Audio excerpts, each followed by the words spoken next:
Ajinkyatara fort Satara शहराच्या डोक्यावर मुकुटासारखा विराजमान असलेला मराठा इतिहासातील अनेक महत्त्वाच्या घटनांचा साक्षीदार आणि साताऱ्याची ओळख बनलेला हा किल्ला म्हणजे अजिंक्यतारा.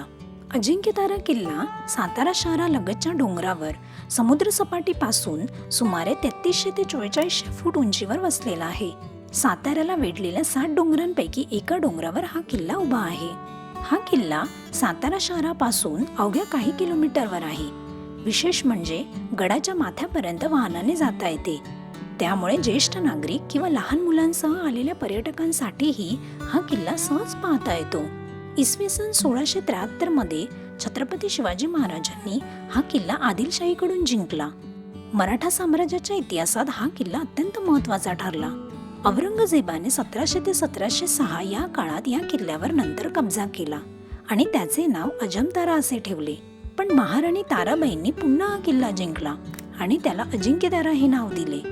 छत्रपती शाहू महाराजांच्या काळात हा किल्ला मराठा साम्राज्याची 4थी राजधानी असल्याचे मानले जाते. किल्ल्याभोवती मजबूत तटबंदी आणि बुरुज आहेत. मुख्य प्रवेशद्वार आजही किल्ल्याच्या वैभवाची साक्ष देत उभे आहे. गडावर अनेक पाण्याच्या टाक्या आहेत.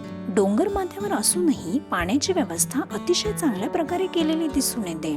किल्ल्याच्या एका टोकाला देवी मंगलाईचे मंदिर आहे आणि तिथेच अजिंक्यतारा असे लिहिलेले आहे, जे लांबूनही दृष्टीस पडते. काही वाड्यांचे अवशेषही येथे पाहायला मिळतात.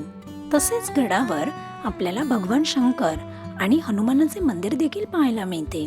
अजिंक्यतारावरून संपूर्ण सातारा शहराचे विहंगम दृश्य पाहायला मिळते. तसेच सज्जनगड आणि आसपासच्या सह्याद्री रांगा स्पष्ट दिसतात. साताऱ्याच्या डोक्यावरचा हा अजिंक्यतारा आजही मराठा वैभवाची आणि स्वराज्याच्या संघर्षाची कथा अभिमानाने सांगत उभा आहे.